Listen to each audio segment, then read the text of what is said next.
Comair Alexa, I'm going to have to climb this ladder right here and obtain one of my holy grails in my women's figure collection. I mean, I've been looking for this thing for a while, and all I have to do is climb this ladder. Okay, I'll be down here waiting. Oh, no, no, no. You are not just waiting down here. You're going to be holding this ladder and make sure I don't fall off this bad boy. You know how I feel about heights, right? Yeah, I know all of your flaws and insecurities. Wait, what? No. No, no, no. I don't know what you're talking about. By the way, why are you wearing a crown? You see, I've been thinking about this whole co-mayor thing of Lumberjillville. What if you were the queen and I was the king and we ruled Lumberjillville together, just me and you?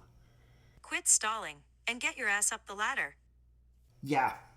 Okay. I see what you're saying there. Okay. I mean, this is nothing. All I gotta do is climb this little ladder, right?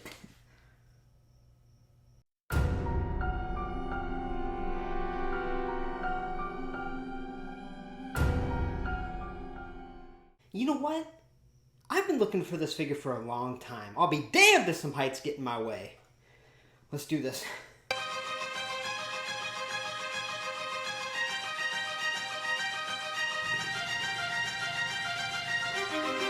Almost there, almost there.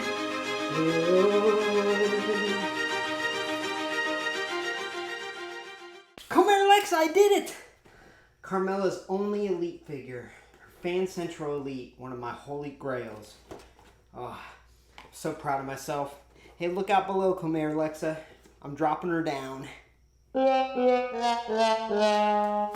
Jesus, what a wimp. Let's get on with the review. Hey y'all, welcome to Lumberjillville. Women's wrestling lives here. Now the reason I risked my life on that ladder was to accomplish one of my feats. And this is truly one of my holy grails. Carmella Fan Central Money in the Bank Elite. Her only elite figure. Now the reason this is so special to me is because when she won the Money in the Bank, the first ever women's Money in the Bank, we'll talk about what happened there later.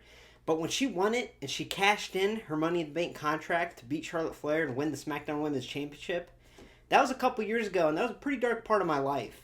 And honestly, every time she'd come out with that title, her charisma, her character, everything was just awesome and it made me smile. So I became a huge fan of Carmella, and that was my entry into the women's division, and just seeing how cool she was, and how cool those women are, and how powerful they are. And it helped that my daughter loved her theme song, so it was on repeat all the time. So that being said, putting the sentiment aside, let's take a closer look. Alright, so let's just get this out of the way. So this commemorates the first ever women's Money in the Bank match where Carmella won. The win was tainted, however, because, James Ellsworth, sorry for mentioning that name, but he retrieved the briefcase and tossed it to Carmella, thus making her the winner. However, there was a rematch because of the controversial finish, and she did win that. It was on a SmackDown, and she wore this attire then too. So I'm just going to pretend that's what this is from, and that pay-per-view match never happened. Now, before we open her up, I just want to show you the box. It's a cool little color scheme of orange and black. Can't wait to see these accessories. On the side, it's a nice little artwork photo of Carmella. On the back, same photo, just a little enlarged, and it talks about how this is her elite debut, and I'm super excited for this, as I'm a big Carmella fan if you can't tell by my hats. So that being said, let's open it up and see how it looks. Now this attire is truly iconic to when she won the Miss Money in the Bank women's match, and we're going to consider that the SmackDown rematch. Anyway, first let's dive into these accessories because these look great. We'll get a closer look at the attire next. But first, let's take a look at the Miss Money in the Bank briefcase. Looks good, a little decal on the front. Actually, looks painted, very nice detail. And it opens up. And put a little contract in there. And then moving closer to her, she has a signature hat that I'm actually wearing right now. It is highly detailed. The Carmella C on there. And then backwards, it's got the little gold snapback. And then the cool feature on here that is really hard to find if you find this figure loose is this little chain necklace. Now this is, again, really detailed and it really pops. It looks awesome. Now before we get into the attire, let's look at this face scan and compare it to some of her recent figures to see how it holds up. Now looking up close, I think this face scan looks awesome. And it's the only time it's used, but I love it. Now she has been subject of some pretty bad scans that don't resemble her at all. Insert picture from her Basic Series 89 on the left.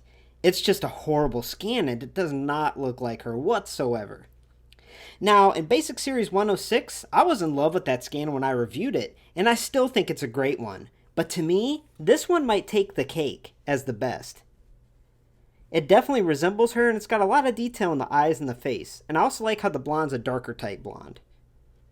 So moving on to her attire, this is very iconic to that night, as I mentioned before. And her attire was plastered with $100 bills all over it. The only real main difference is it was a much more glossy, shiny type material, but I know that's hard to transfer in figure form, so this looks awesome.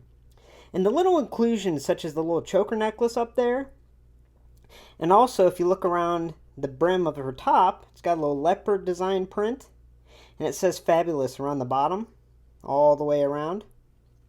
And moving on to her lower half, she had semi-baggy pants that night, and they do a good job of simulating that, even having a drawstring. And again, it's got Fabulous on that waistband going around. And then on the side, it's got a little leopard deco going down. And then moving down to her shoes, you know, she's known for wearing her white high tops, and they tried here. I mean, they did a good job. I've seen worse applications where they just paint it to make it look like a shoe. But this is actually like a shoe mold on a pant lower extremity, so it works in my opinion. So this $100 bill design that's all over her looks awesome. I think it's great and it really stands out. So this attire is certain class, man. I love it. Now I just wanted to show you something. I mean, this is super cheesy, but I had these ladders back from my Ruthless Aggression figure days. Some of my old box figures my daughter wanted to open, so I said, you know what? You need some ladders, girl. So we opened them. So I definitely need to display Carmella on this. I know it's not completely accurate to a pose that she had, but with all her accessories on top of a ladder, this is awesome. And I really cannot wait to put this in my display somewhere. Also, I think it's pretty awesome that Homegirl and I are twinning.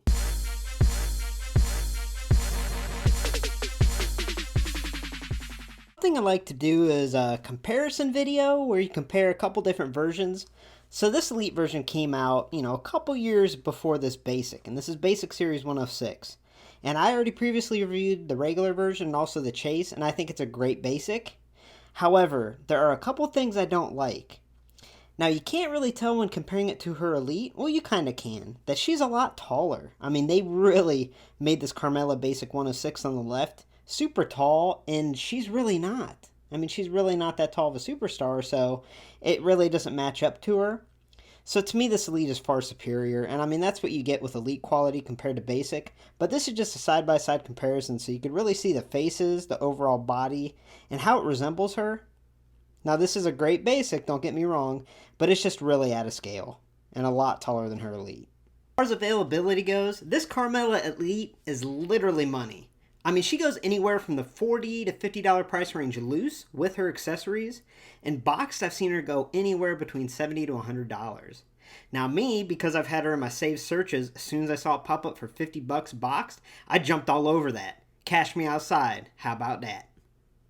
Overall, I give Fan Central Money in the Bank Carmella Elite a score of a 9.5 out of 10. I mean, to me, this figure isn't just special sentimental-wise, but this figure's nearly flawless. The attire, the accessories, she does not come with this ladder, but the accessories of the necklace, the Money in the Bank case, and the hat are awesome. And this face scan is sweet, and it looks just like her. So this figure's great, and I highly recommend going to pick it up, even if it costs a little extra money. Thanks for stopping by Lumberjillville. Women's wrestling lives here. Make sure to hit like and subscribe and join the community. I have a lot of women's wrestling figures on pre-order and overnight delivery that should be here soon. Nikki Cross, Basic 111, should be here any day now, and I'll put out a review as soon as I get it. And I can guarantee you one thing, it will not be a 10 out of 10. Have a good night, y'all.